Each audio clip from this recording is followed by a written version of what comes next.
Bien, écoutez, mesdames et messieurs, bonsoir. Très heureux avec Céline Clotet d'être à nouveau à vos côtés pour partager cette soirée, pour partager ce nouveau Facebook Live. Merci au docteur Anke Bourgeois d'avoir répondu à notre invitation. Alors, docteur Anke Bourgeois qui exerce et au CHU dans le registre des maladies tropicales, je crois, ainsi qu'à l'Institut Buisson-Bertrand, et qui est coordinatrice départementale pour l'organisation de la vaccination. Donc, je crois un thème très important, un thème qui nous tient à cœur, parce que je crois que depuis une dizaine de mois que l'on subit de plein fouet cette pandémie. On est passé par différents niveaux. Il y a bien évidemment eu les gestes barrières, il y a bien évidemment eu un confinement, il y a les masques qui maintenant sont accessibles. Et puis je crois qu'on arrive à une dernière étape qui est celle d'une vaccination importante pour essayer d'avoir une immunité collective. Bienvenue et merci, cher Jean-Pierre, docteur Serroux, qui officie à la maison de retraite, à l'EHPAD. Donc, si certains et certaines d'entre vous ont des questions sur ce thème, il y répondra avec beaucoup de plaisir et de gentillesse, comme d'habitude. Alors, on va attendre avec beaucoup d'attention toutes vos questions, mais déjà, docteur Bourgeois, pour caler un petit peu la soirée, je pense qu'il y a deux volets importants qui peuvent intéresser les gens et qui amènent un nombre important de questions. C'est le volet qui concerne la logistique. Alors la logistique au niveau de l'organisation vaccinale, est-ce qu'il vaut mieux aller chez les médecins soignants, dans les pharmacies? Est-ce qu'il vaut mieux travailler sur des centres de vaccination? Et nous, à Vendargue, on s'est positionné auprès de l'ARS, auprès des services du préfet, pour en accueillir un, parce qu'on pense que Vendargue est central. Il y a également cette question des déplacements. Et puis ici, on fait entière confiance aux professions médicales, on fait entière confiance à tout ce qui est le contrôle des médicaments et des vaccins. Et on sait que c'est qu'à ce prix-là qu'on sortira de cette crise. Et puis, il y a un autre volet très important, justement, autour des vaccins. Aujourd'hui, combien y a-t-il de vaccins? Lesquels sont disponibles? Il y a la question autour de ce fameux ARN messager, je crois, messager. On se demande encore un petit peu ce que c'est. Est-ce qu'ils sont dangereux? Est-ce qu'il y a beaucoup de rejets? Voilà. Donc je crois que si vous voulez, on peut peut-être commencer par ça. Et au fur et à mesure que les questions des Vendargois s'afficheront sur l'écran, les uns et les autres, si vous voulez bien avoir la gentillesse de répondre, c'est ce qui compte. Voilà. Merci. Très bien, je vous remercie de m'avoir invité. Pour moi, c'est une première de participer à un Facebook Live. Donc, je fais beaucoup de information depuis des années sur la vaccination, voilà, du grand public comme à des professionnels de santé ou à d'autres professionnels d'ailleurs. Voilà, donc je trouve que c'est très intéressant de donner accès un petit peu à des questions-réponses que tout un chacun se pose. C'est vrai qu'on entend beaucoup de choses à la radio, à la télé, hein. Il y a énormément de choses qui sont très bien faites et très bien dites, mais c'est vrai que dans une foule d'informations, des fois, c'est pas facile d'avoir la réponse à sa propre question à un moment donné. Donc je dirais que la question de la logistique, elle est liée aux vaccins qui sont disponibles en France, hein. Donc pour l'instant, on a vraiment un seul vaccin qui est disponible partout sur le territoire français, c'est le vaccin Pfizer. J'expliquerai un petit peu ce que c'est que les vaccins ARN, je pense que ça sera le point de départ. Mais effectivement, celui-là, c'est le premier qu'on a eu, c'est celui qui a eu la logistique la plus compliquée. Pourquoi ? Pour plusieurs raisons. Un, c'est un vaccin congelé. Alors, le Moderna, on ne va pas voir tout de suite chez nous, mais qui va être dans les 4 grandes régions de l'Est de la France où la circulation virale est encore plus importante. Donc, il vient d'avoir la MM européenne, donc il est aussi sur le marché français. Mais pour l'instant, on ne l'a pas dans nos régions. Il est dans les 4 grandes régions de toute la partie Est de la France. La différence entre les deux, tous les deux, c'est des vaccins ARN. À nouveau, je vais vous expliquer ce que c'est, mais juste en termes de logistique, pour revenir sur ce point, le vaccin de Pfizer, il est moins 70, l'autre est moins 20. Bon, ça ne change pas grand-chose, il faut avoir les congélateurs ad hoc pour les mettre. Par contre, une fois qu'ils sortent du congélateur, leur durée de vie hors congélateur en température réfrigérée n'est pas la même. Donc le vaccin de Pfizer, il n'a que 5 jours de vie une fois qu'il est décongelé. Et dans un flacon, il y a 5 doses, 6 doses même, hein, en fait. Et donc, une fois qu'on les met dans la seringue, elles ont encore 6 heures pour pouvoir être injectées aux patients. Mais 5 jours, c'est quand même très court. Et donc, vous imaginez bien que du coup, la logistique liée à ce vaccin-là, on ne peut pas acheter des congélateurs moins 80 pour en mettre partout.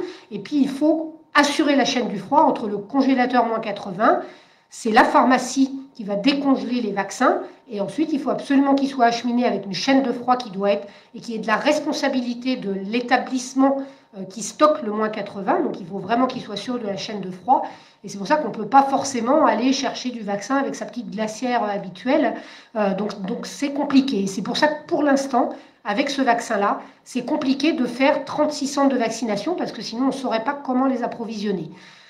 Voilà, le Moderna, qui est donc dans les autres régions, chez nous certainement à un moment donné, mais pas tout de suite, la différence, c'est qu'il a une durée de vie température réfrigérée de 30 jours. Et donc ça va permettre forcément, ça fait un roulement moins important, et du coup, il va pouvoir être plus proche des patients. Et puis la bonne nouvelle, moi, que j'ai appris hier lors d'une réunion avec l'ARS, et puis bon, je pense que tout le monde en a entendu parler, ceci dit, je l'ai entendu à la radio après, mais c'est le 3e vaccin qui va avoir l'AMM européenne, c'est le vaccin AstraZeneca, qui lui n'est pas un vaccin ARN, c'est un vaccin vectorisé, c'est encore quelque chose d'un petit peu nouveau aussi, ou plus récent en tout cas, auquel on est moins habitué dans notre pratique, mais il existe déjà des vaccins commercialisés comme ça.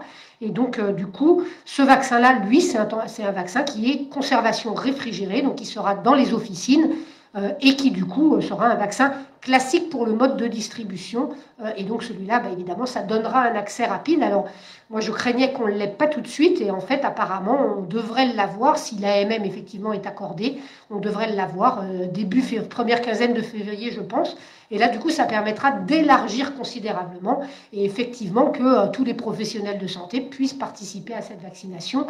Pour les pharmaciens, je ne sais pas, pour l'instant, ce n'est pas une décision prise, mais les infirmières, par exemple, en libéral, même le vaccin Pfizer actuellement, je ne sais pas exactement toute l'organisation, parce que moi, je suis médecin coordonnateur du centre de vaccination départemental, mais ça, c'est une casquette pour tous les vaccins. Je ne suis absolument pas organisatrice dans le département de la campagne de vaccination, mais il se trouve que, travaillant sur les 2 grosses structures vaccination, j'ai ouvert, avec toute l'équipe du CHU, le centre de vaccination du CHU mardi dernier.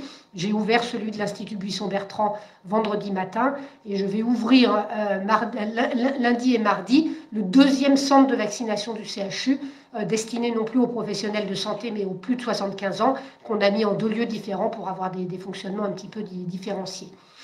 Voilà pour la logistique. Je répondrai à d'autres points de questions s'il y en a. Après, je pense que peut-être comme introduction encore, et puis après je pense qu'on passera à l'échange, c'est peut-être juste rappeler un petit peu ce qu'est un vaccin ARN. Je ne vais peut-être pas aller trop dans les vaccins vectorisés, on ne les a pas tout de suite, mais les vaccins ARN dont vous entendez parler. Alors à la fois c'est nouveau forcément pour ce vaccin-là, puisque le virus il est récent, donc le vaccin peut pas être ancien, mais les vaccins ARN, ça fait plus de 10 ans qu'on est en train de les développer, de faire des essais pour de la grippe, pour d'autres maladies, grippe, paludisme, VIH, etc.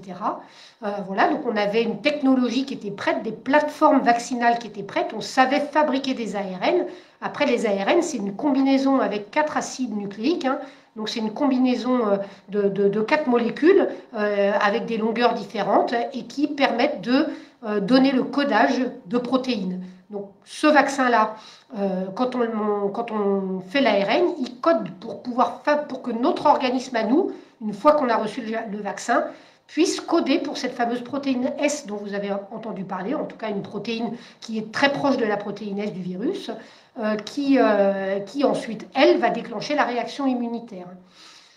Voilà, donc l'ARN, c'est très fragile, donc du coup, c'est mis dans une petite vésicule lipidique avec des graisses, quelque chose qui ressemble à la membrane de nos cellules, et du coup, ça va permettre à cet ARN de venir dans nos cellules, d'utiliser notre usine à fabrication de protéines qu'on a avec laquelle on fabrique, avec tous nos ARN qu'on fabrique en permanence, on est constitué de protéines qui ont tous un codage par des ARN. Donc cet ARN, comme les autres, il passe dans d'autres usines, c'est des petits ribosomes qui sont dans la cellule, et du coup, ça fabrique cette protéine S, qui ensuite va s'exprimer à la surface de la cellule, et ensuite, on reconnaît cette protéine S comme étrangère à notre organisme, et à ce moment-là, on se met à fabriquer des anticorps.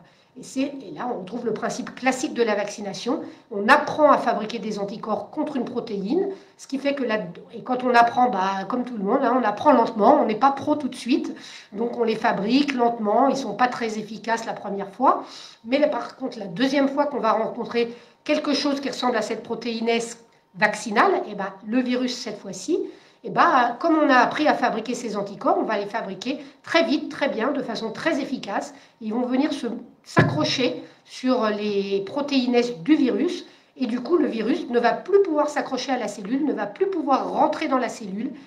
Et ce qui fait la gravité des formes, et ben, c'est l'entrée du virus dans la cellule. Donc c'est comme ça qu'on va bloquer.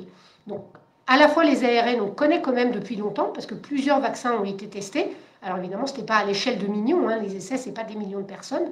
Et par ailleurs, on utilise la technologie ARN pour des maladies génétiques et cancéreuses particulières. Et donc, on a quand même du recul sur l'utilisation d'ARN. Donc, on sait qu'il ne va pas s'introduire dans le noyau de la cellule. On ne peut pas le rétrotranscrire pour qu'il parte s'intégrer. Voilà. Ils sont très fragiles. Donc, même une fois qu'ils ont pénétré dans notre cellule, ils vont avoir une durée de vie de quelques jours. Donc, c'est quelque chose d'assez éphémère. Et c'est après, simplement, on a introduit un leurre dans notre organisme qui ressemble au virus. Et là, c'est vraiment le principe classique de la vaccination. Voilà, alors je commence peut-être à lire quelques questions. Hein. Donc je vois sur le vaccin, on entend de tout. Le vaccin immunise-t-il? Le vaccin protège-t-il seulement contre les formes graves de cette maladie? Donc très bonne question. Donc oui, le vaccin immunise. Alors immuniser, qu'est-ce que ça veut dire? Ben, ça peut être beaucoup de choses. Hein. Donc en tout cas, immuniser, ça veut dire qu'il permet à l'organisme de fabriquer des anticorps et que la protéine, cette protéine S du vaccin, on l'a fabriquée pour qu'elle soit stable et qu'elle soit un petit peu plus immunogène que la protéine encore du virus. Ce qui fait que le taux d'anticorps qu'on va atteindre après vaccination, eh ben, il est similaire à celui qui est atteint pour les gens qui ont fait une forme sévère. Donc c'est le taux un petit peu le plus élevé. Donc, on espère que comme l'immunité, hein, on est en train de l'étudier, mais là à 8 mois, on est sûr que plus de 90% des gens sont protégés après avoir fait une infection Covid. Et ben on espère, enfin en tout cas les données à court terme nous ont bien montré qu'on était effectivement plutôt à 95% même d'efficacité plutôt qu'à 90%. Évidemment, on ne peut pas savoir encore à moyen ou long terme ce que ça donnera, mais si on a des courbes qui sont proches de celles qu'on obtient avec l'immunité naturelle, pour l'instant, les projections des dernières études qui sont sorties nous laissent à penser qu'on aurait quand même une protection qui serait largement au-delà des 8-9 mois. Voilà. Donc, pour combien d'années? À suivre, on verra. Ça, il faut vraiment avoir du recul pour le voir. Mais on peut faire des projections à partir de courbes. Hein. C'est les cinétiques quand on monte les anticorps, après, ils vont petit à petit redescendre. Et on peut faire des projections. Quand on voit la pente de la courbe, il faut attendre d'avoir un petit peu de recul. Mais à partir de là, on pourra sans doute faire des projections pour imaginer ce que c'est. Ce qui est sûr, c'est que depuis plus d'1 an que le virus circule dans le monde, on a eu quelques personnes qui ont fait un deuxième cas de Covid, mais en fait, très très peu. Donc ça protège sûr de la forme grave. La question, hein, on n'a pas encore toutes les réponses. La question qu'on a encore, c'est qu'on n'a pas encore la certitude, ou en tout cas on ne sait pas mesurer dans quelle proportion le vaccin pourrait nous empêcher d'être contagieux. Par exemple, si moi j'ai été vaccinée, hein, mardi dernier bien sûr, à l'ouverture du centre, j'en ai profité, je l'ai fait, j'avais les critères des professionnels de santé de plus de 50 ans. Donc j'ai fait le vaccin. Qu'est-ce que ça veut dire? Que petit à petit, je vais monter mes anticorps. C'est à partir du 12e jour qu'on peut les voir apparaître et qu'on va avoir à peu près 50% des personnes qui commencent à en avoir. Et puis, on va avoir les anticorps qui vont monter petit à petit, jusqu'à 3 semaines, qui est la date à laquelle on aimerait bien faire le rappel. Et là, on atteint déjà avec une seule dose à peu près 85% d'efficacité. Donc, c'est pas mal d'efficacité toujours sur la forme grave. Et on atteindra le 95% une semaine après avoir fait le rappel. Voilà, donc ce qu'on ne sait pas très bien à nouveau, c'est moi, si quelqu'un a le Covid autour de moi et que je l'attrape, je ne vais probablement pas faire de forme grave. En tout cas, j'ai 95% de chances de ne pas faire de forme grave, ou symptomatique même, hein, sans parler des formes graves, de forme symptomatique, d'être malade du Covid, parce que je vais faire mes anticorps et je vais empêcher le virus d'entrer dans mes cellules, et c'est ça qui donne la gravité.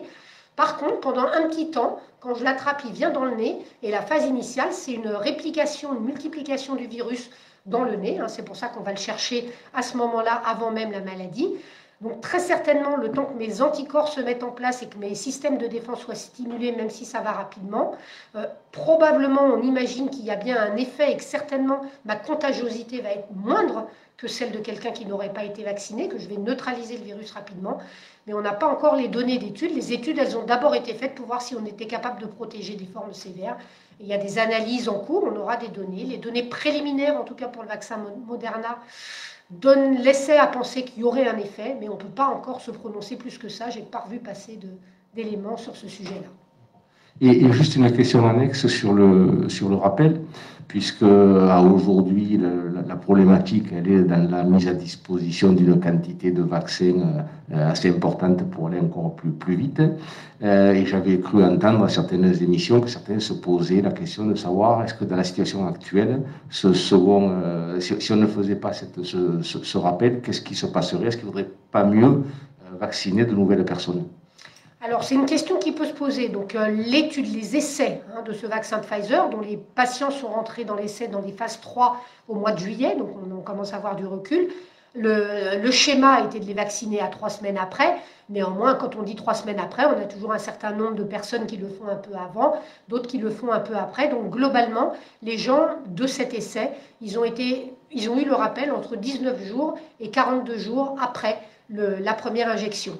Et on voit que ça marchait de la même façon. Et en pratique vaccinale, on sait que globalement, quand on retarde le rappel, on va arriver à la même efficacité. L'objectif de 95%, on va y arriver. Simplement, forcément, si je le fais à 6 semaines au lieu de le faire à 3 semaines, eh ben, je vais rester à peu près aux 85% que je vous ai dit qu'on obtenait après une dose au bout des 3 semaines. Pas immédiatement, mais en 3 semaines, on est à peu près à 85%. Et du coup, je vais rester encore à 85% les 3 semaines suivantes tant que je n'ai pas fait mon rappel. Et si je décale le rappel, effectivement, j'aboutis à mes 95%, mais un peu plus tard. Donc, je ne suis pas pénalisée d'avoir retardé mon vaccin, si ce n'est que je suis un peu moins bien protégée pendant quelques semaines de plus. Alors, on s'est posé la question, effectivement, s'il fallait le retarder. Nous, on en a discuté et au CHU lundi en interne et avec l'ARS hier sur une réunion de tous les centres de vaccination déjà ouverts du 34.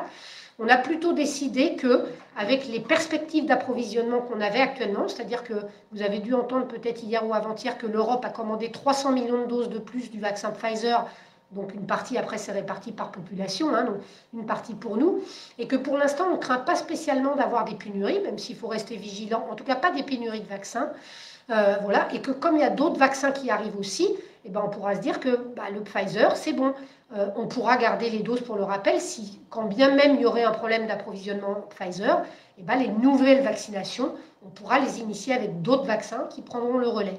Donc dans la mesure où on ne craint pas tellement d'avoir cette pénurie de vaccins, on se dit quand même que c'est pas mal que les gens les plus fragiles par qui on a commencé, on puisse effectivement les protéger comme il faut pour essayer de diminuer la charge sur nos structures hospitalières, cet encombrement que vous connaissez, alors à un moindre degré dans nos régions, mais à un degré beaucoup plus sévère dans d'autres régions.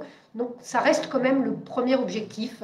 Et tant qu'on n'est pas sûr non plus que ça a un effet de protection collective dans la mesure où sur cette contagiosité, on n'a pas encore toutes les données, on se dit que pour l'instant, la course, c'est de protéger les personnes à risque de formes les plus sévères ou les plus exposées, d'où les soignants aussi. Voilà.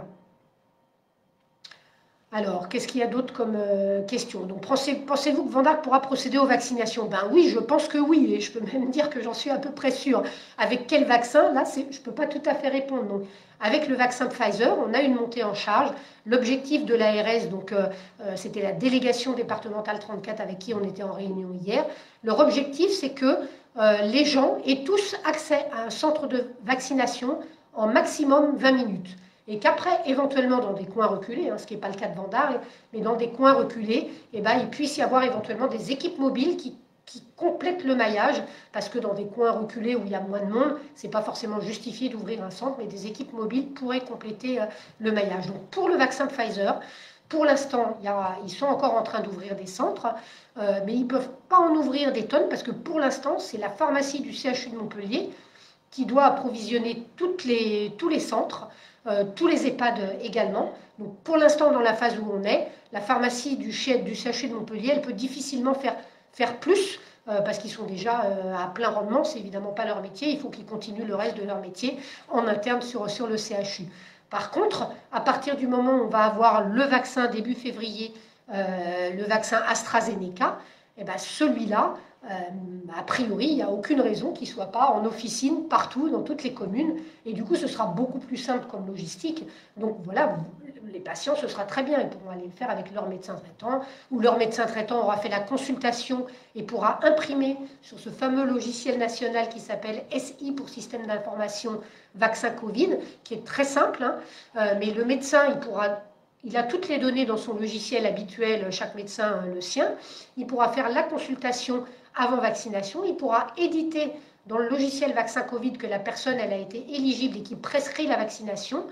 Et à ce moment-là, soit ça peut être l'infirmière qui fera le vaccin, soit ça peut être le médecin, soit ça peut être un centre de vaccination que les professionnels de santé de Vendargue diront, voilà, nous, on organise ça et on va faire des permanences à tour de rôle pour faire tourner ce centre. Et nos patients, chaque médecin fera la consultation de son patient et le centre n'aura plus qu'à faire le vaccin. Donc il y a plein de modalités qui sont possibles et qui sont laissées à l'appréciation de la commune, des élus de la commune et de leurs professionnels de santé. Et je pense que c'est l'objet de la réunion d'après, voilà, même si tout ne sera pas forcément décidé dans cette réunion-là, mais ça donnera les possibilités qu'il y a. Et je crois qu'il y avait un second volet dans la question, qui était de savoir justement est-ce qu'il y aurait un centre à Vendargue. Donc peut-être que Céline, si tu veux me parler un petit peu des avancées que l'on a. Alors nous avons avec les médecins et les infirmiers du village fait une première vaccination. Quasiment l'ensemble de tous les professionnels de santé de Vendargue sont pour un centre de vaccination sur le village. Donc nous avons fait partir une demande de dossier à l'ARS en ce sens-là. Donc nous espérons vivement qu'il sera reçu positivement et qu'on pourra proposer ces vaccinations sur Vendargue. Voilà, on en attend de réponse pour le moment. Alors moi, je peux compléter qu'à la réunion ARS d'hier, j'ai évidemment parlé de la visio que je faisais ici à Vendargue et que voilà, serait discuté avec les professionnels. Et j'ai posé la question de ces centres qui vont se multiplier, pas avec la logistique Pfizer ou peut-être avec la logistique Pfizer aussi ici. Hein. Donc évidemment, il y a des critères, mais l'ARS ne va pas venir inspecter tous les centres qui se montent. Mais bien évidemment, que ce soit le vaccin Pfizer ou l'autre, de toute façon, il faut assurer la chaîne du froid une fois qu'on y est, avoir des sondes d'enregistrement, etc. La difficulté du vaccin Pfizer, c'est est-ce que le CHU a encore la capacité de pouvoir approvisionner 1, 2, 3, 4 centres de plus. Donc, ils montent en charge aussi, ils vont s'habituer, s'expérimenter, mais le facteur limitant, il est là, il n'est pas dans l'organisation que vous pourriez mettre en place, qui finalement est similaire à celle qu'il faudra mettre en place si vous aviez le vaccin, quand vous aurez le vaccin AstraZeneca, si vous voulez fonctionner sous forme de centre. Donc, voilà, donc c'est tout à fait vers l'ARS qu'il faut se retourner. Et voilà, je pense qu'après, c'est un service à rendre à la commune. C'est toujours plus simple d'être vacciné par les professionnels de santé qu'on connaît, qui vous connaissent, et dans sa ville au plus proche. Donc, c'était l'objectif. Hein. Je vais peut-être dire un mot. Je n'ai pas d'opinion particulière sur la stratégie du gouvernement. Hein. Je pense que c'est très, très, très complexe et très difficile de prendre des décisions actuellement et depuis un an dans des situations comme ça. J'ai entendu hier à la radio, mais pourquoi on n'a pas demandé le consentement des personnes âgées? Alors, je pense que Jean-Pierre pourrait répondre à ça avant d'avoir le vaccin. Mais on ne peut pas demander le consentement pour un vaccin tant qu'on n'a pas encore ni son AMM, ni ses conditions d'utilisation, ni le détail des effets indésirables. Donc, on pouvait s'avancer sur ce qu'il y aurait à faire, mais on pouvait difficilement anticiper des choses. Donc là, c'est vrai que ça se bouscule, et tant mieux. La stratégie, c'est qu'il y a suffisamment de vaccins, et c'est que finalement, nos autorités de santé, elles arrivent à nous mobiliser. Hein. Donc, ça redescend le ministère, les ARS, et puis après, tous les médecins, toutes les bonnes volontés, toutes les infirmières, etc. Et puis, on met la main à la pâte, parce que dans une situation comme ça, je pense que c'est important qu'on fasse tous de notre petit coin ce qu'on peut faire pour gagner un peu cette course de vitesse, hein, si on veut retrouver une vie normale, ou en tout cas un peu plus normale, sans parler de retour à la situation antérieure. Je crois qu'il n'y a pas d'autre solution que de passer par la vaccination, et qu'il faut évidemment avoir un grand nombre de personnes protégées pour pouvoir avoir une efficacité et pouvoir baisser un peu la garde, sachant que, comme je l'ai dit, pour la contagiosité, pour l'instant, on n'a pas tous les éléments. On est probablement contagieux au moins un temps, même si le vaccin est efficace. Et donc, ce n'est pas parce qu'on est vacciné qu'il faudra baisser la garde sur les mesures barrières, il faudra les continuer. Jean-Pierre, peut-être tu veux compléter quelque chose? Oui, moi en fait, donc je voulais un petit peu... bon, merci Guy de cette invitation, merci Anke d'être là, merci aussi Zéline. Et donc, bon, un mot pour l'EHPAD de Vendargue, le MAS Marguerite. Donc, nos résidents seront vaccinés normalement début du mois de février. Il nous faut un peu de temps parce qu'il faut d'abord récupérer les autorisations des résidents, d'abord. Des personnes de confiance pour les résidents qui ne pourraient pas donner leur accord, pour des problèmes cognitifs, bien sûr. Et ensuite, avoir l'aval des médecins, qu'il n'y ait pas de contre-indication, qu'il n'y ait pas de risque d'allergie, bien que les allergies, on le sait, médicamenteuses à l'iode ne sont pas des contre-indications, mais ce sont surtout des allergies au vaccin, sur lesquelles il faut faire très attention. Donc voilà, ça demande du temps, les retours sont pas si rapides, pourtant on insiste pour le faire, mais c'est compliqué, donc c'est pour ça qu'on a un petit peu de délai, qu'on ne peut pas aller aussi vite qu'on le voudrait. Mais c'est organisé, ça se fera. Le personnel, bien sûr, on fera tout pour vacciner le maximum de personnes. Après, c'est au libre choix de chacun, aucune obligation de vaccination, c'est fortement recommandé, bien sûr, mais il n'y a pas d'obligation. Donc ça, c'est quand même une nuance très importante à dire. C'est pour ça qu'il faut demander le consentement de chacun. En tout cas, au Mas Marguerite, nous sommes prêts. Tout est calé avec l'ARS et avec le personnel, avec les médecins, les infirmières. Donc là-dessus, on est vraiment dans les starting blocks pour démarrer la vaccination début février. Maintenant, Anke, j'avais une petite question. Je voulais te demander, on voit des mutants virus, de virus arriver de différents endroits. Alors, est-ce que ce vaccin donc, qui a été préparé avec une souche qui n'est pas forcément celle des mutants sera efficace sur les mutants à venir? Donc ça, c'est une question qu'on me pose souvent, et donc je voulais voir un petit peu ton avis là-dessus. Alors évidemment, sur les mutants à venir, personne ne peut se prononcer, donc c'est important de continuer à avoir une surveillance, et en permanence, les tests qui sont positifs, une petite partie sont testés, séquencés complètement pour pouvoir justement vérifier les mutations et pouvoir après vérifier le vaccin. Pour les 2 mutants là, qui sont d'actualité actuellement du Royaume-Uni et puis de l'Afrique du Sud, a priori, la réponse a été que le vaccin reste efficace. Et encore un petit point sur les vaccins ARN du coup, parce que ce sera plus compliqué pour les autres, mais pour les vaccins protéiques classiques, je ne sais pas pour le vaccin vectorisé AstraZeneca s'ils pourront changer facilement, mais en tout cas pour les vaccins ARN, c'est très facile en cuisine entre guillemets de modifier le codage de cet ARN pour s'adapter à la nouvelle protéine. Donc a priori, s'il y avait une mutation qui entraînait une résistance du virus au vaccin, en tout cas, en 6 semaines, ils nous promettent qu'ils seraient capables de modifier. Donc, ils utiliseraient la même chaîne de production. Ils ont juste leur ARN à modifier, mais la chaîne de fabrication reste la même. Donc, les vaccins ARN vont être très faciles et très souples pour pouvoir s'adapter à des mutations s'il y avait. Alors, évidemment, personne ne peut répondre à l'avance de est-ce que les mutations qu'il y aura, plein de virus, ils mutent en permanence, les virus du VIH, les virus de la grippe, les coronavirus et bien d'autres encore. Voilà, et les mutations n'ont pas toujours un impact particulier. Par exemple, pour le VIH, que je connais bien aussi, on a plein de mutations qui sont décrites. La majeure partie des mutations n'ont aucun impact sur ce qui se passe chez nous. Mais une partie des mutations peut entraîner une résistance à certaines thérapeutiques. Donc, il faut le surveiller, mais on ne peut pas prédire. Voilà, ça fait partie des possibilités. Alors, excuse-moi Guy, j'avais une autre question, c'était concernant l'immunité. Donc, j'ai eu par exemple le Covid, j'ai fait ma sérologie est positive, bien protectrice. Est-ce que je dois me faire vacciner contre le Covid? Et en même temps, dans une même famille, donc un a eu le Covid et l'autre ne l'a pas eu. Donc, est-ce que comment peut-on expliquer parfois qu'au sein de certaines familles dont les personnes dorment ensemble, un a le Covid, l'autre ne l'a pas, et que parfois dans une simple réunion, finalement, tout le monde a pu. Alors, je prends l'exemple du début du Covid où c'était une représentation de musique où quelqu'un a dû souffler dans une trompette et emboucaner tout le monde. Donc, l'idée, c'est de se dire. Est-ce qu'il y a des symptômes, des personnes beaucoup plus transmissibles que d'autres? Voilà. Est-ce qu'on en sait un peu plus sur cette immunité? Alors, il y a beaucoup de choses dans ta question, hein, donc je vais essayer d'y répondre. Donc, effectivement, d'être séropositif, ça veut dire que probablement on est immunisé pour un temps. Alors, du coup, on est sans doute moins prioritaire que quelqu'un de fragile et de pas protégé qui n'a pas eu le Covid, hein, à la vaccination. Comme on ne peut pas vacciner tout le monde, c'est pour ça qu'on a fait des stratégies.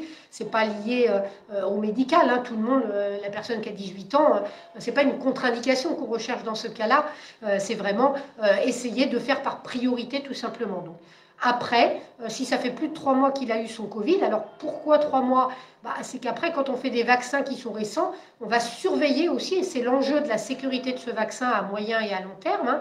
On a donc déjà du recul pour les patients qui ont été vaccinés dans les essais depuis juillet, ça fait quand même donc déjà quelques mois, et on sait que pour tous les vaccins, les effets qui ont pu être imputés au vaccin, ils surviennent dans les 6-8 semaines maxi. Donc on est quand même déjà, nous, assez tranquille sur le plan scientifique, on n'a pas de crainte particulière.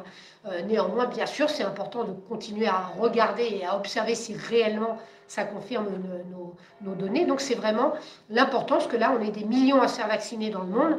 Donc on va avoir une banque de données énorme des effets indésirables qui seront déclarés, indépendantes des laboratoires, hein, puisque c'est le système de pharmacovigilance qui n'a rien à voir avec le laboratoire. Je rappelle que tout patient qui a des effets indésirables à un médicament ou à un vaccin peut lui-même les signaler, aussi bien que le professionnel de santé qu'il va consulter. Donc c'est à partir de là qu'on confirmera. Et pour l'instant, par exemple, sur les 150 000 premiers vaccinés en France, on a eu un accident anaphylactique. Alors, qu'est-ce que c'est l'anaphylaxie? Là, je dis des gros mots, hein, mais c'est une réaction allergique sévère qui survient dans les 15 minutes, qui se récupère très bien avec un traitement et qu'on connaît très bien au centre de vaccination, non pas parce qu'on la voit souvent, hein, moi j'en ai jamais vu, hein, on connaît très bien mais j'en ai jamais vu, et j'espère ne jamais en voir. Néanmoins, la première chose quand on se met à faire de la vaccination, que ce soit dans un centre de vaccination ou dans son cabinet médical tout seul comme médecin, c'est qu'on sait que tout vaccin, comme un certain nombre d'aliments, peut provoquer des réactions allergiques. Dans la plupart des cas, elles ne vont pas être sévères, mais exceptionnellement, elles peuvent l'être. Donc, pour les vaccins, donc c'est pas propre à ce vaccin-là, hein. Par contre, c'est peut-être un tout petit peu plus fréquent. Alors, ça reste extrêmement rare, puisque pour les autres vaccins, en général, on dit que c'est à peu près un cas pour 1 million de personnes vaccinées. Vous voyez que c'est extrêmement rare. Pour celui-là, ce serait peut-être 3 à 4 fois, et même si c'était 10 fois plus, on serait quand même sur 1 pour 100 000 vaccinés, hein. Voilà, donc on a peu de chances d'en voir dans sa carrière. Mais par contre, on ne peut pas faire de vaccination, qu'on soit seul ou en groupe, sans avoir le médicament qui permet de récupérer ça. Donc c'est mortel si évidemment on n'a pas accès, mais évidemment quand on fait le vaccin, et c'est pour ça qu'on doit surveiller les gens pendant 15 minutes après, pour vérifier que ne survienne pas ça, et que en tout cas si ça survienne, ils soient encore dans le centre de santé pour qu'on puisse avoir les gestes nécessaires. Donc, ça répond du coup à un petit peu plus que ta question encore. J'ai fait des digressions. Après, tu parlais d'une famille. Pourquoi tout le monde ne l'a pas? C'est comme pour toutes les maladies, hein. On n'est pas tout à fait égaux devant la nature, et même quand on est en contact exposé à quelque chose, on ne va pas forcément l'attraper sous prétexte qu'on a été exposé. C'est vrai pour la grippe, c'est vrai pour la rougeole, c'est vrai pour toutes les maladies infectieuses. Il faut être exposé pour pouvoir l'attraper, mais ce n'est pas parce qu'on est exposé qu'on va tous l'attraper. Et heureusement, sinon on serait 100% à faire les maladies. Voilà. Après, il y a des maladies qui sont plus contagieuses que d'autres. Vous avez beaucoup entendu parler du fameux R0 qui était plutôt pour des initiés avant. Ça veut dire quoi le R0 dont on parle? Pour la grippe, comme pour le SARS-CoV-2, il est autour de 3-4. Ça veut dire qu'une personne malade, si personne n'est vacciné autour de lui, hein, voilà, et si on ne met pas de masque et tout ça, il va contaminer 2, 3 ou 4 personnes. Pour la rougeole, par exemple, ce R0, il est de 16 à 18. Donc, une personne contaminée, si personne n'était vacciné contre la rougeole et qu'on ne porte pas de masque, puisque ça se transmet de la même façon, chaque personne contamine 16 à 18. Et c'est pour ça que les épidémies de rougeole, c'est explosif et c'est un nombre énorme de cas. Voilà. Après, quand on se met à vacciner ou quand on utilise des mesures barrières, forcément, ça réduit cette contagiosité. Et vous avez sans doute entendu que l'objectif était de descendre à un R0 inférieur à 1, c'est-à-dire qu'une personne ne contamine pas plus d'une personne. Après, il y avait encore un autre volet dans ta question, c'est est-ce qu'on est tous contagieux de la même façon? Non. Et ça, on ne sait pas forcément pourquoi. Hein, donc il y a ce qu'on appelle des super contaminateurs. Et je ne crois pas, en tout cas, moi je ne sais pas. Je ne sais pas si quelqu'un le sait, mais moi je ne le sais pas. pour quelle raison celui-là il est super contaminateur et l'autre non. Mais donc il y a des gens, même avec des formes asymptomatiques, hein, c'est pas forcément lié à l'intensité de la maladie et des signes. Il y a des gens qui sont hyper contagieux et qui, eux, vont faire un R0 autour d'eux qui va être largement plus que ça, de 10, 12, 15, voilà, alors que d'autres vont contaminer peu de personnes. Et puis après, il y a l'âge aussi qu'on a. On sait que les enfants, en particulier, les moins de 10 ans, en tout cas de façon certaine, probablement de façon intermédiaire, après c'est progressif, en tout cas les moins de 10 ans sont très peu contaminants, très peu contaminés et très peu contaminateurs. Voilà. Donc après, qu'est-ce qu'il faut faire dans une famille où l'un l'a eu? Alors ça dépend, est-ce qu'il l'a eu de façon certaine? Est-ce que les autres ne l'ont pas eu cliniquement? Mais ça ne veut pas dire qu'ils ne l'ont pas attrapé et qu'ils ne sont pas immunisés. Mais l'idée après, quand on fait de la vaccination, c'est de faire les choses de façon simple. On ne va pas aller se mettre à chercher avec une prise de sang, dans la mesure où ce n'est pas dangereux de vacciner quelqu'un qui est déjà protégé, et c'est vrai pour toutes les autres maladies. Hein. Si j'ai fait la rougeole et qu'on me vaccine, c'est inutile, je suis déjà protégé, mais ce n'est pas dangereux. Donc là, l'idée, c'est la même chose, ce n'est pas dangereux. Si on attend 3 mois, c'est plutôt pour être sûr qu'il n'y ait pas encore des signes que la personne va avoir et qui seraient liés à sa maladie, et qu'on irait, pour pas qu'on aille les imputer faussement au vaccin, mais c'est pas dangereux. Donc c'est pas prioritaire, c'est pas dangereux, et du coup c'est pour ça qu'on s'est bien posé la question, est-ce qu'il fallait faire la sérologie avant ou pas, quelle utilité ça allait avoir, et on s'est plutôt prononcé dans le monde, hein, globalement, pour dire que c'était pas nécessaire. Et après, peut-être, je vais dire un point, donc, pour finir sur les réactions allergiques dont j'ai parlé, c'est pas d'être allergique. Quand je suis allergique à la cacahuète, j'ai le droit de manger des crevettes. Et quand je suis allergique à la crevette, je peux manger le kiwi. Voilà, donc on est allergique à un allergène particulier. Donc on n'a pas une tendance allergique à tout. Alors il y a des gens qui vont avoir poussière, chat, poils, etc. Voilà, ça c'est pas des allergies sévères en général. Mais donc l'allergie qui contre-indiquerait le vaccin, comme pour tous les autres vaccins, c'est l'allergie à un composant du vaccin, dont le fameux PEG, dont vous avez peut-être entendu parler, qui est le polyéthylène-glycol, qui est justement ce qui est dans le composant de cette petite vésicule pour protéger l'ARN, qui se retrouve dans des centaines de médicaments, hein, donc qui est très courant, mais c'est une allergie particulièrement sévère et surtout immédiate. Donc les gens qui ont eu une allergie sévère immédiate, ils le savent. Souvent, ils ont été voir un allergologue et ils savent à quoi ils ont été allergiques. Et si on est allergique à l'amoxicilline, c'est pareil que la crevette ou autre, ça ne m'empêche pas de faire le vaccin. Donc la vraie contre-indication pour les vaccins ARN, donc peut-être à ce moment-là, il faudra prendre le vaccin AstraZeneca, hein, qui n'aura pas cette membrane puisqu'il n'y a pas besoin d'entourer l'ARN, il est dans le virus vecteur porteur, hein. Donc peut-être ce sera ça, mais c'est très très rare. Hein. Donc l'allergologue du CHU de Montpellier en a vu 3 cas dans toute sa carrière. Moi je travaille avec lui depuis que je travaille dans la vaccination, c'est lui qui m'a validé tous mes protocoles depuis 2002 que je suis dans ce domaine de prise en charge. Et là j'étais dans la visio avec le Tarn, il y avait une autre allergologue qui disait que dans le monde, c'est une 50aine de cas décrits. Donc ceux-là, on peut les repérer si les gens savent qu'ils sont allergiques, il ne faudra pas leur faire le vaccin. Par contre, ça n'empêchera pas qu'on aura quand même des allergies qui surviendront, voilà, à peu près 1 pour 100 000 ou 200 000. Donc on peut essayer d'en éviter en repérant. Et puis évidemment, pour les deuxièmes injections, quelqu'un qui a fait une allergie sévère à la première injection, évidemment, lui, on changera de vaccin. Alors on verra si on lui refait un protocole complet d'un autre vaccin, mais on ne pourra pas lui refaire ce vaccin-là. D'accord. Juste deux petites interventions, Jean-Pierre. Donc c'est vrai que je crois que toute société qui se respecte doit protéger ses aînés. Hein. Et comme tu l'as dit, peut-être qu'au niveau de la maison de retraite, tu as besoin, comme dans toutes les maisons de retraite, tu as besoin d'un petit peu plus de temps, puisqu'il te faut avoir l'aval des personnes, des familles. Mais pour donner une indication à nos auditeurs, dans le même registre, puisque quand on s'est positionné pour espérer avoir un centre sur Vendargue, on nous a demandé certains renseignements en termes de logistique, mais également en termes de population. Et il faut savoir que sur Vendargue, vous êtes plus de 570 à avoir plus de 75 ans. Voilà. Donc qui vivent chez eux, donc ils sont capables de décider s'ils veulent aller se faire vacciner ou pas, puisque ça reste libre. Donc c'est pour ça qu'il faut mettre rapidement en place toutes les conditions pour que vous puissiez accéder puisque vous êtes dans la première partie des personnes que l'on peut vacciner, pour que vous puissiez accéder à la vaccination.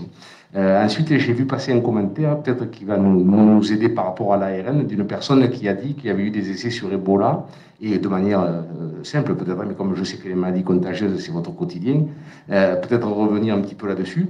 Et puis 2 questions par rapport à des chiffres que l'on voit tous les jours, ou presque. Le premier, c'est un chiffre qui est monté à 22% avant que le président de la République décide le couvre-feu, et je crois que maintenant il est descendu à 4 ou 5%. Je suppose que c'est ce dont vous avez parlé il y a quelques instants, c'est le taux de contagion. Et le second, il est par rapport à ces différents paliers de 100 cas pour 100 000, 200 cas pour 100 000, 300 cas pour 100 000, où l'on voit que suivant les agglomérations, c'est complètement différent. Et bien évidemment, c'est un critère de réflexion également. Donc, qu'est-ce que c'est ce fameux chiffre également? Merci. Alors, le fameux chiffre de 4-5% dont vous parlez, c'est la proportion des tests positifs quand on teste les gens, hein, quand il y a beaucoup de dépistage, c'est la proportion de tests qu'on a fait qui ont été positifs. Donc quand cette proportion elle est très élevée, je crois qu'à un moment, alors j'ai plus les chiffres en tête, mais je crois qu'elle a pu monter à 15-20% à peu près, hein, ça veut dire que une grosse majorité des gens qu'on testait étaient effectivement positifs et infectés. Donc ça témoigne d'une circulation virale très intense, et c'est là qu'on est obligé de confiner, parce que sinon on va avoir beaucoup trop de cas. Voilà. Après, j'ai vu passer beaucoup de questions aussi. Donc, comme je l'ai dit, la seule vraie contre-indication au vaccin, c'est l'allergie. Donc, toutes les autres questions de gens qui demandent si un trouble du facteur 5, je suis sous médicament, tel médicament, le diabète ou autre chose, ne sont pas des contre-indications. C'est éventuellement au contraire des indications plus fortes. Par exemple, le diabète, c'est un facteur de risque de faire une forme sévère. Donc, c'est un critère d'éligibilité important. Facteur 5 et coagulation. Alors, il y a une question qui est impérative à poser avant de vacciner une personne, c'est de savoir si elle est sous anticoagulant ou si elle a un déficit de coagulation lié à une maladie. Ça ne veut pas dire qu'on ne va pas pouvoir le vacciner, ça veut simplement dire que, comme c'est une injection intramusculaire, pour éviter une hémorragie sévère après une injection de vaccin, moi j'ai jamais vu ça, je ne pense pas que ça puisse exister, mais quand même, ce n'est pas la peine d'aller faire des hématomes aux gens dont ils vont souffrir après. Donc, quand on sait que les gens ne vont pas avoir une bonne coagulation, il faut tout simplement appuyer un petit peu plus longtemps, et c'est mieux que ce soit fait directement par la personne qui vaccine plutôt que par la personne qui est vaccinée, d'avoir au minimum 2 minutes de compression pour éviter des hématomes qui surviendraient et qui seraient douloureux pendant quelques jours après. Après, j'ai vu des questions aussi sur l'immunodépression et le vaccin. C'est un petit peu la même chose, hein. C'est une maladie qui, au contraire, plus on est immunodéprimé, plus on est fragile et plus on est à risque de faire une forme sévère. Donc au contraire, ça fait plutôt partie des critères d'éligibilité. Ce n'est pas obligatoire, ça reste au choix de tout un chacun, il n'y a pas d'obligation en France. Mais c'est plutôt indiqué pour diminuer son risque de faire une forme sévère, de se faire vacciner. Qu'est-ce que j'ai vu sur l'éligibilité et l'âge? Je pense que vraiment, la question était de savoir si c'était le jour même de la naissance ou l'année qui comptait. On n'est pas à regarder vraiment pile poil, hein. L'idée, c'est juste de faire venir les gens un peu les uns après les autres. Si on appelait tout le monde dans les centres, je ne sais même pas comment on gérerait. Nous, la semaine dernière, 300 mails lundi matin qui n'avaient pas encore pu être traités. Donc, évidemment, on ne pouvait pas donner. Donc, il y a des systèmes qui se mettent en place. Vous en avez sans doute entendu parler. C'est assez médiatisé maintenant qu'on arrive non plus aux professionnels de santé uniquement, mais aux personnes âgées de plus de 75 ans. Avec l'État a passé des contrats avec 3 opérateurs, Doctolib, Keldoc et puis Maya ou quelque chose comme ça, je ne le connaissais pas, donc je n'ai pas mémorisé. Ce qui fait que les rendez-vous vont pouvoir être pris en ligne ou par un numéro de téléphone qui permet que l'opérateur au bout du téléphone, il fasse la prise en ligne. Ils ont pensé à juste titre que les plus de 75 ans, tout le monde ne saurait pas prendre rendez-vous en ligne.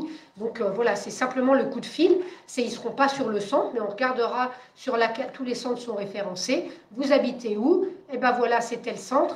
Je vous mets le rendez-vous par Internet et hop, vous avez rendez-vous à telle heure, à tel endroit pour votre vaccin. Donc ça... Après, je ne pense pas qu'on fait confiance aux gens quand ils nous disent qu'ils ont plus de 75 ans. La prise de rendez-vous, je ne pense pas qu'il y a une date de naissance à mettre dans le... je n'ai pas vu ça. Hein. Alors ça, c'est en train de se mettre en place, donc on ne l'a pas encore expérimenté. Mais je ne pense pas. Donc c'est vraiment juste pour réguler un petit peu le flux des patients. Qu'est-ce que j'ai vu encore? Il y avait une question sur Ebola. Oui, voilà. J'ai parlé d'Ebola tout à l'heure, mais en fait, ce n'est pas un vaccin ARN Ebola, hein, c'est un vaccin vectorisé qui est donc le même procédé de vaccination que le vaccin AstraZeneca qui arrivera. Et c'est pour dire que aussi cette technologie-là, comme la technologie des vaccins ARN, elle est plus récente, hein, mais qu'elle a, elle aussi, elle a déjà été utilisée y compris sur un vaccin qui a obtenu son AMM, puisque Ebola, bon, vous en avez entendu parler, c'est vrai que ça ne touche pas nos pays, ça touche l'Afrique. Il y a eu une très grosse épidémie il y a maintenant 4-5 ans en Afrique de l'Ouest, mais le berceau de l'Ebola, c'est l'Afrique centrale. Et donc la dernière épidémie vient de se terminer il y a peut-être 2 mois ou quelque chose comme ça. C'était au Congo et elle durait depuis 2 ans et demi. Et donc il y a eu des centaines et des milliers de personnes qui ont été vaccinées. C'était les cas contacts de quelqu'un qui avait la maladie Ebola. Donc, on a aussi déjà du recul sur des vaccins comme ça, mais c'est vrai que c'est des technologies plus récentes et qui ont l'avantage de stimuler aussi toute l'immunité de façon globale et pas juste ce qu'on appelle l'immunité humorale, c'est-à-dire la fabrication des anticorps, mais aussi tout le reste de l'immunité. Donc, et c'est pour ça qu'on va retrouver une immunité qui est proche de l'immunité naturelle et qui probablement va être à peu près aussi durable que ce qu'est l'immunité naturelle. Alors, on ne la connaît pas encore très bien, cette immunité naturelle. Hein. Je vous dis qu'on a plusieurs mois de recul et qu'on verra. Mais probablement, l'immunité vaccinale sera similaire à celle qu'on obtient naturellement, grâce à ces technologies-là. Ah oui, je l'avais noté aussi. Donc, est-ce qu'on n'a pas sauté une étape en cherchant un vaccin plutôt qu'un médicament? Alors, je vous dirais que tout s'est mis en route immédiatement hein, et que donc, malheureusement, pour les virus, c'est peut-être pas évident pour vous qui n'êtes pas dans la santé, mais en fait, des antiviraux, on a beaucoup de virus, mais on a peu d'antiviraux à notre disposition. Et par contre, on a plus de vaccins contre les virus que contre les bactéries. Donc, les bactéries, on a plutôt les antibiotiques et pas trop les vaccins, même s'il y en a, hein, c'est une tendance, c'est pas complet. Et les virus, on arrive plus facilement à faire des vaccins qu'à trouver des médicaments actifs sur les virus. Donc on cherche.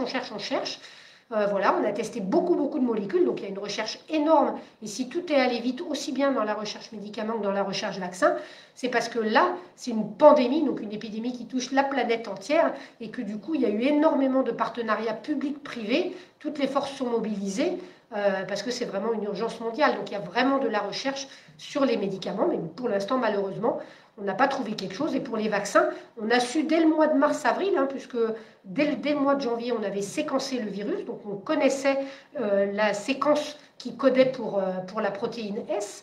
Donc tout de suite, on a commencé à faire des ARN qui puissent coder, à faire des recherches. Les essais de phase 1-2 montraient qu'effectivement, sur un petit nombre de patients, ça avait l'air d'être bien toléré et on avait l'air de fabriquer des anticorps. Donc tout ça s'est mis en branle très rapidement parce que ça marchait.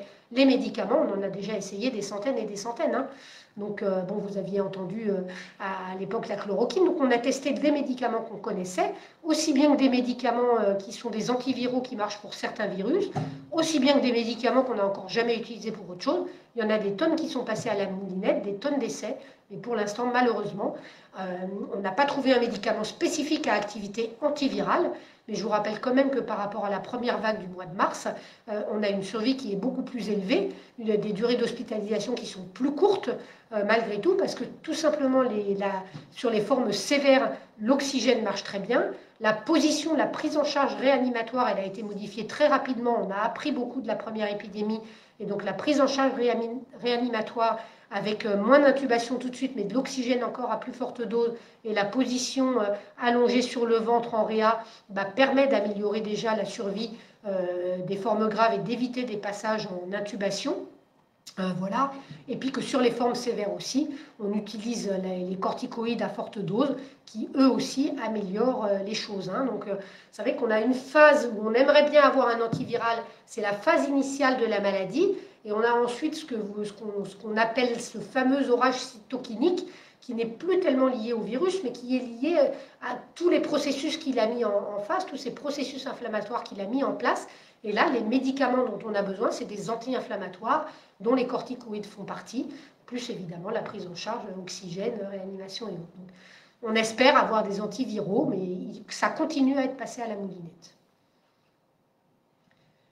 La question de madame, sur les personnes vont s'inscrire, vers quelle date pour les personnes vulnérables qui sont plus jeunes?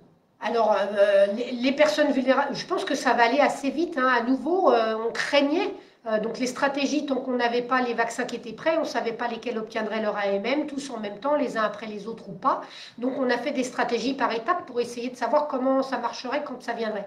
Mais effectivement, comme je vous ai dit, finalement, l'approvisionnement des vaccins a l'air d'être plutôt mieux que ce qu'on aurait pu craindre. Donc du coup, les phases, on avance très vite. Donc je pense que très probablement, en tout cas les plus de 65 ans avec des pathologies, ça va arriver très vite, hein. On démarre par les 65-15 ans pendant, je ne sais pas, une semaine, 10 jours, et après seront autorisés les 65 ans, voilà, et puis ensuite les 50 ans avec comorbidité. Donc je pense que d'ici février-mars, on aura certainement donné accès à peu près tout le monde, sauf les 18-50 ans sans comorbidité, ceux qui sont le moins à risque, qui eux viendront après, mais je pense que tout ça va aller finalement beaucoup plus vite que ce qu'on avait imaginé quand on écrivait les stratégies. Alors, bon, chloroquine efficace ou pas, ça a été partie des premiers médicaments qui ont donné l'espoir, hein. Il y avait eu au mois de février une petite étude en Chine qui avait été faite sur ça et qui laissait penser que peut-être il y aurait quelque chose, hein. Et c'est surtout que la chloroquine, pourquoi on a cru en elle, mais c'est pas la première fois qu'on croit en elle, on a cru en elle en 2005, je ne sais pas si vous vous rappelez de l'épidémie de chikungunya qui avait fortement touché la Réunion, et ben on avait pensé aussi que peut-être ça marcherait pour la même raison. C'est que dans les virus, dans les cultures, quand on les cultive dans des tubes et qui ne sont pas dans notre organisme, eh ben on voit que la chloroquine, elle est efficace sur ces virus-là. Sur le chikungunya, ça a fait la même chose sur ce virus-là. Malheureusement, alors là, je ne suis pas virologue, je ne suis pas compétente pour vous expliquer les mécanismes, et c'est pour ça qu'il faut avoir des études, et c'est pour ça qu'on ne peut pas tout relayer tout le temps en même temps qu'on recherche. Il faut quand même attendre d'avoir des nombres importants, des comparaisons avec des gens qui sont traités par un médicament ou un vaccin, c'est la même chose, et qui reçoivent aussi un placebo pour voir si il y a une différence ou pas, ou si ce n'est pas l'évolution naturelle de la maladie. Donc il y a eu beaucoup d'études qui ont été faites sur la chloroquine en international. Malheureusement, on a espéré que ça marcherait, mais ce n'est pas le cas. Donc là, on en est beaucoup plus loin, hein. C'était la question du printemps dernier. Mais je pense que le nombre d'études qui ont été faites, sans montrer des faits, avec des comparatifs avec du placebo, malheureusement, ça aurait été bien si ça marchait, mais ce n'est pas le cas. Voilà, il y a eu une question aussi qui me paraît intéressante. Est-ce qu'on est contagieux après avoir été vacciné? Donc non, absolument pas, c'est juste impossible puisque ce n'est pas du tout du virus, hein, ce n'est pas un virus vivant. Il existe des vaccins vivants atténués, mais là, ce n'est pas le cas. Donc voilà, on ne peut absolument pas être contagieux après vaccination, c'est juste impossible. Tous les vaccins qu'on appelle inactivés ou tués, on ne peut pas être contagieux. Donc c'est souvent la question qui revient sur la grippe. On confond la réaction immunitaire qui peut donner de la fièvre avec une grippe. Donc le vaccin de la grippe, c'est aussi du vaccin tué. Donc quand on le fait, on peut bien avoir de la fièvre dans les jours qui suivent, mais ça ne peut pas être de la grippe, voilà, sauf si on l'a attrapé juste avant et qu'on n'est pas encore protégé par le vaccin. Donc on peut bien être contagieux, Un patient m'a demandé le premier après-midi, mais je dois faire une coloscopie dans 2-3 semaines. Est-ce qu'il faudra quand même que je fasse un test PCR? J'ai dit oui, bien sûr, pour éviter de contaminer des gens dans le service, il faut bien vérifier. D'abord, ce n'est pas 100%, et puis ensuite, comme on vous l'a dit, on ne sait pas encore vraiment ce que ça donne. Si on l'attrape et qu'on est vacciné, on est protégé de la forme grave, mais on peut quand même répliquer un petit peu de virus. Donc là, c'est pareil, mais on ne peut absolument pas être contagieux après une vaccination.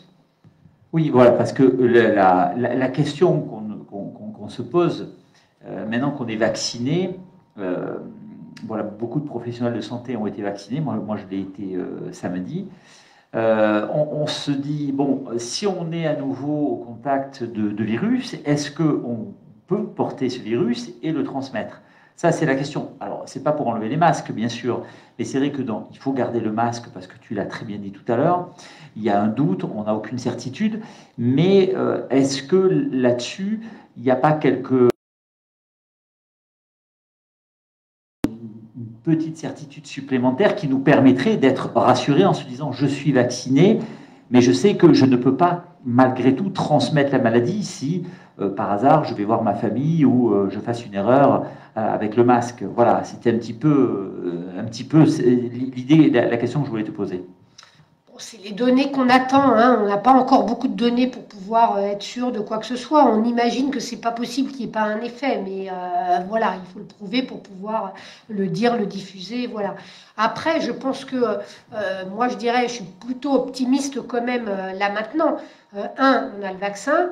Deux, bah voilà, on n'a pas encore passé l'hiver, hein, donc mon optimisme, il n'est pas avant le mois de mai-juin. Hein, donc quand je dis je suis optimiste, c'est pas pour demain. Hein, mais voilà, je dirais qu'on a quand même deux facteurs qui font on peut avoir un horizon, je sais pas, je dirais mai-juin qui devrait commencer à s'éclaircir. D'une part pour des raisons climatiques, comme on l'a déjà eu l'année dernière, hein, voilà, et d'autre part parce que même si on n'aura pas atteint un taux de vaccination suffisant, j'ose espérer qu'on l'aura peut-être atteint à la fin de l'été, hein, parce que, à nouveau, les gens qui sont sceptiques sur les vaccins ou qui en ont peur, c'est tout à fait légitime quand quelque chose est nouveau, d'en avoir peur. Voilà. La différence entre un médicament nouveau, c'est que quand je suis malade, je suis prête à prendre tous les risques pour essayer de guérir, parce que je souffre déjà. Quand je suis sain, je peux toujours me dire, pourvu que la pluie ne tombe pas dessus, et pourvu que ça tombe chez le voisin et pas chez moi. Donc je peux toujours l'espérer, et je peux toujours me dire aussi, s'il m'arrivait un effet secondaire, si je ne l'avais pas fait, il ne me serait rien arrivé. Oui, peut-être et peut-être pas, on ne peut jamais savoir. Hein. Mais la différence, c'est vrai, dans la mentalité, c'est normal et c'est légitime de s'interroger et d'avoir des craintes.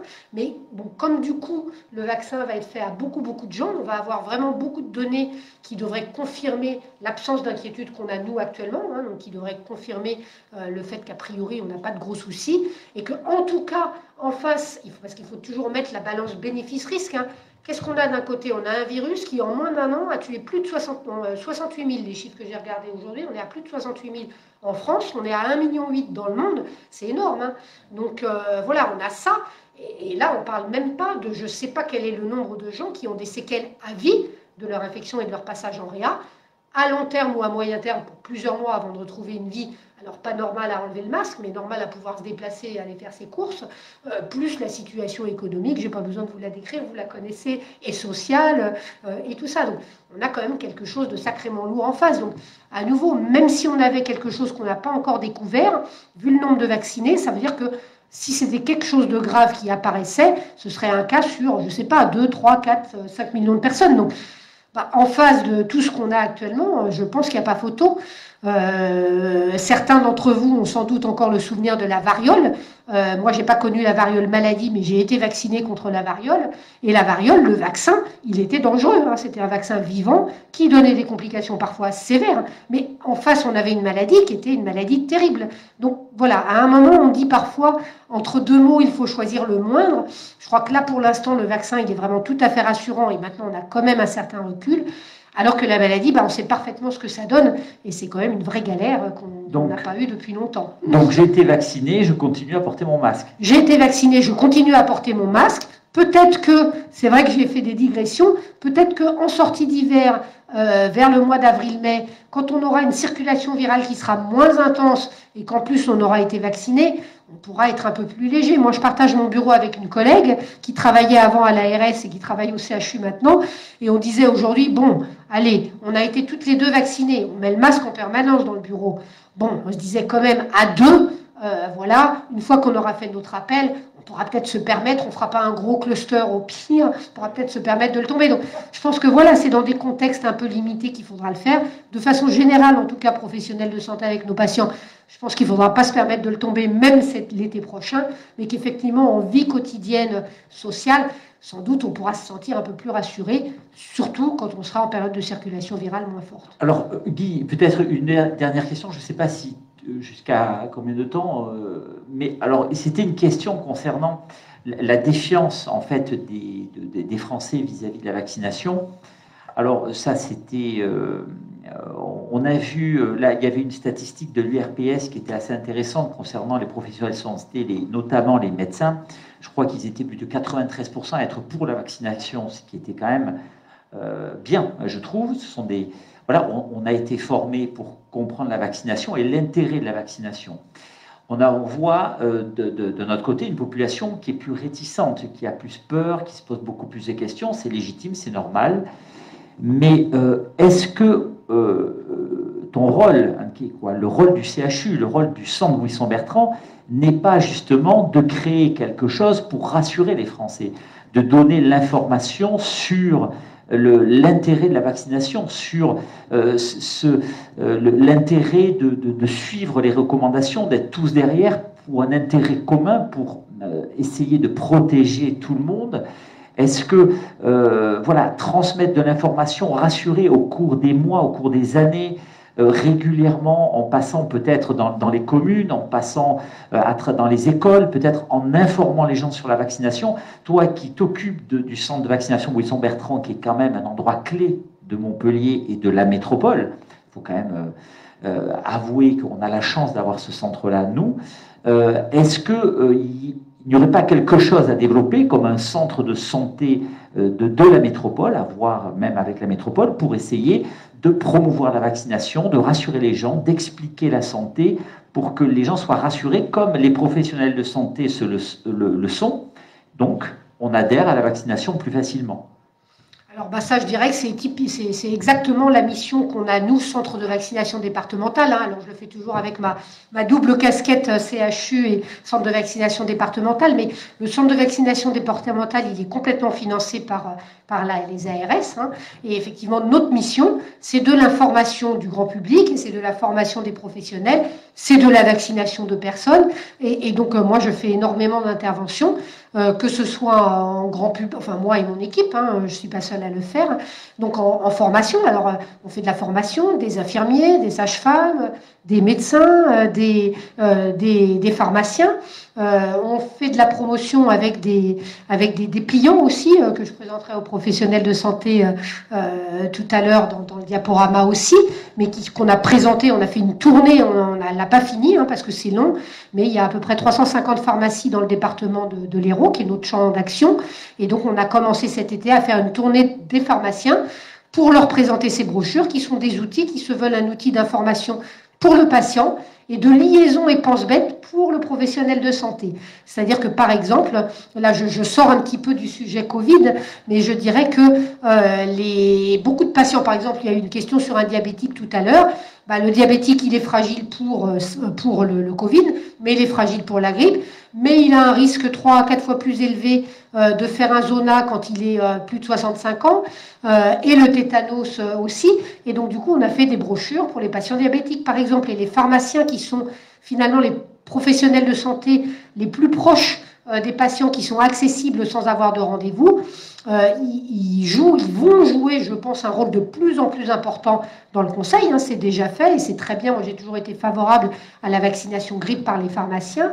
On les a formés à la prise en charge des chocs anaphylactiques. Moi, j'ai formé des libéraux, les étudiants de la fac de pharma depuis 3 ans. Voilà pour ça. Et du coup, moi, je fais un cours à la fac de pharmacie aussi sur comment, quand on voit un patient qui vient chercher son traitement tous les mois, que ce soit pour le VIH, que ce soit pour le diabète, que ce soit pour une insuffisance respiratoire chronique ou autre chose, et de dire, mais en fait, est-ce que vous avez parlé vaccination avec votre médecin? Parce que il y en a beaucoup, c'est pas les gens qui veulent pas, c'est pas le médecin qui veut pas non plus, c'est juste, on oublie parmi tout le reste. Et du coup, les pharmaciens pourraient bien faire ce pan de bête pour améliorer la vaccination. On travaille avec des écoles, on travaille avec la médecine scolaire. Nous, on a carte blanche pour inventer toutes les modalités. C'est pour ça que quand vous m'avez contacté pour faire cette séance, oui, moi je saute dessus. C'est vraiment dans nos missions, typiquement. Et on essaye de les faire et de les inventer et de les tricoter, je dirais, au quotidien sur le maillage du territoire. On a l'intention ferme sur une idée qui est partie de toi, Jean-Pierre, ou en tout cas de toi et peut-être d'autres collègues. À un moment, il y a quelques années, une histoire de vaccin mobile. Mais bon, comme j'avais dit, l'établissement français du sang, il se déplace et les gens viennent donner du sang.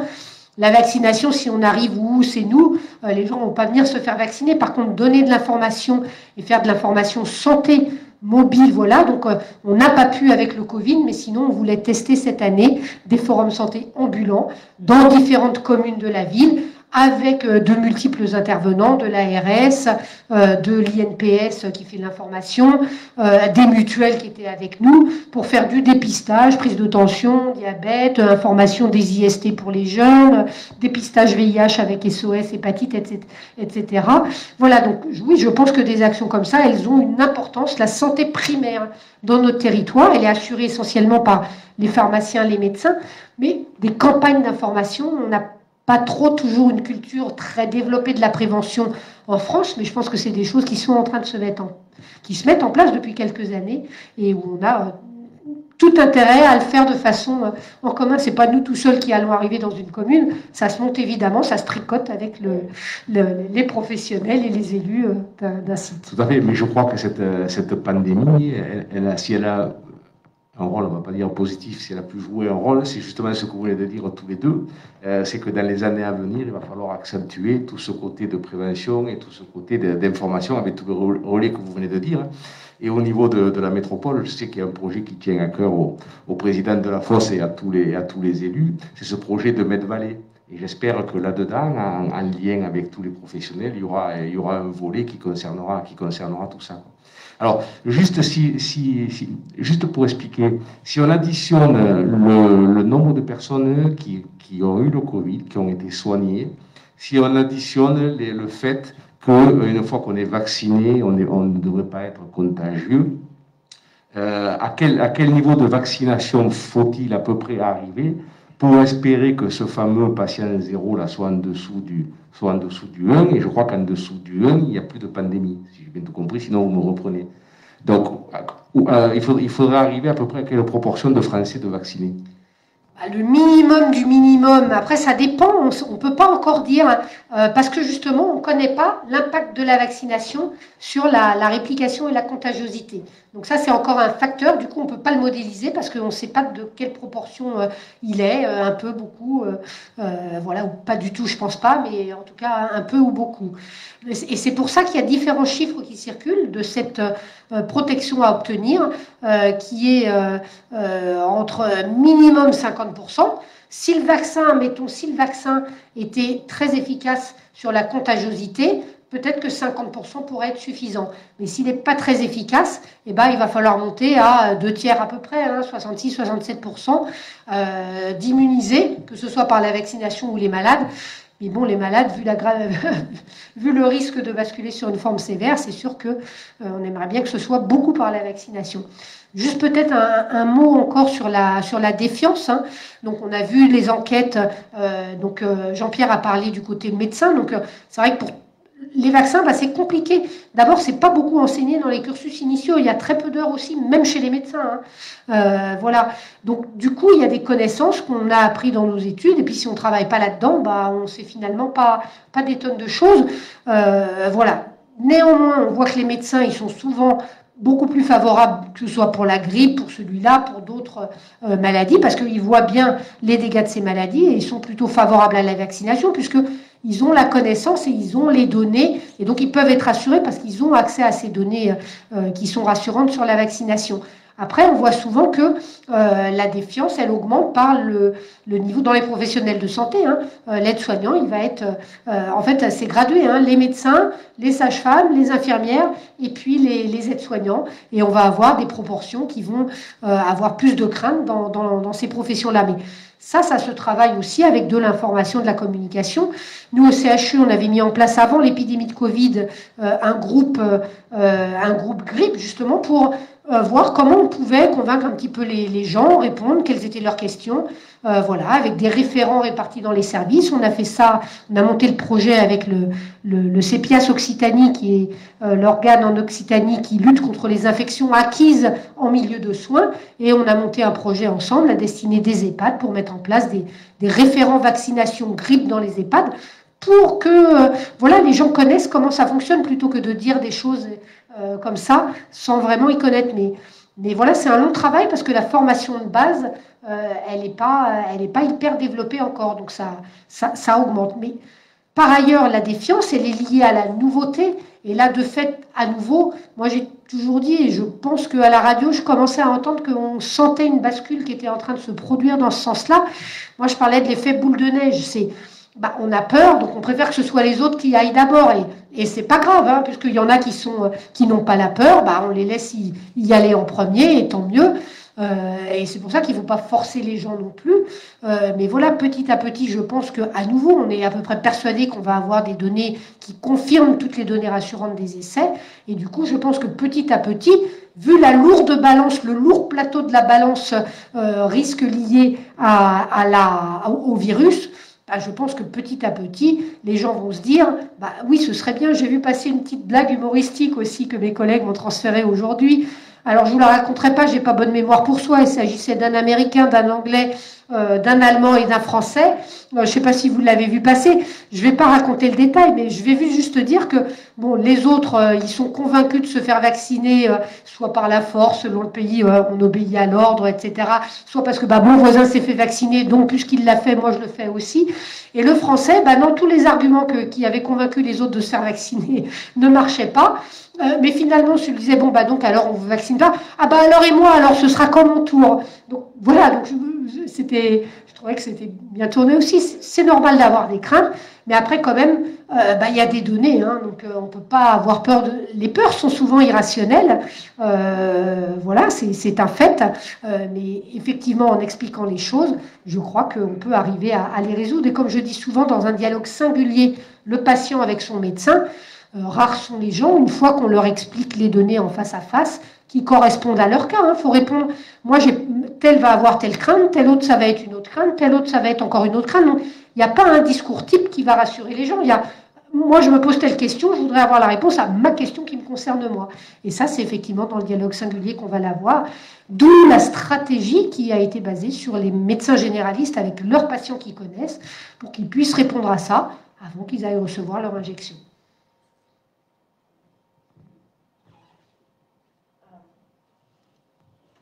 Alors, avant la réunion, j'ai un élu qui m'a posé une question pour son épouse, qui a 65 ans, qui est dans un état végétatif semi-conscient.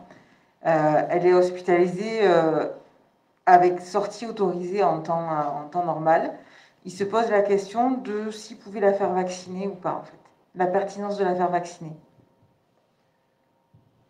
Alors c'est toujours difficile de répondre en public à une question, particulière, hein. Donc je pense que c'est évidemment le médecin traitant qui connaît le mieux cette personne qui pourra répondre. Mais à nouveau, comme je vous ai dit, je ne vais pas faire une annonce, venez tous dans les centres de vaccination si vous voulez, mais à nouveau, les critères, ils ont été faits pour réguler un petit peu le flux. Donc à nouveau, après, au cas par cas, le médecin traitant ou le médecin du centre qui pourrait recevoir pourrait répondre. Donc après, il reste les flacons sont des multidoses. Donc quand on a un flacon qui est entamé, plutôt que de jeter les dernières doses, on a une liste de personnes qui n'ont pas les critères actuels, mais dont on sait qu'ils sont volontaires. Évidemment qu'on va les vacciner plutôt que de mettre du vaccin à la poubelle. Donc voilà, après, je dirais que personnellement, cette personne-là, j'ai pas de raison de refuser de la vacciner. Après, est-ce que c'est aujourd'hui ou est-ce que c'est dans une semaine? Je dirais que c'est plutôt là la question, mais sur le fait de pouvoir la vacciner, bien sûr qu'elle est éligible à la vaccination. Alors après, voilà, après ce sera peut-être plus pratique aussi, une fois qu'il y aura la possibilité de la vacciner, s'ils habitent Vendargues, de le faire à Vendargues plutôt que de la déplacer et de faire une grande... Voilà, je dirais que probablement c'est bien d'avoir mis la pression et d'essayer d'accélérer. Après, voilà, ça fait 9 mois qu'on vit avec ça. Voilà, si c'est pas cette semaine et que c'est la semaine prochaine, c'est peut-être pas très grave non plus. Mais voilà, je pense que je peux répondre comme ça. Moi, en tout cas, s'il se présentait le jour où... et les gens qui arrivent jusqu'au centre, voilà, dans une séance où on a la capacité de les prendre en plus des gens qui ont rendez-vous, bah, on va les prendre. À nouveau, on n'a pas de pénurie majeure de vaccins, mais on ne peut pas dire à tout le monde de venir en même temps. C'est pour ça qu'on fait ces phases-là.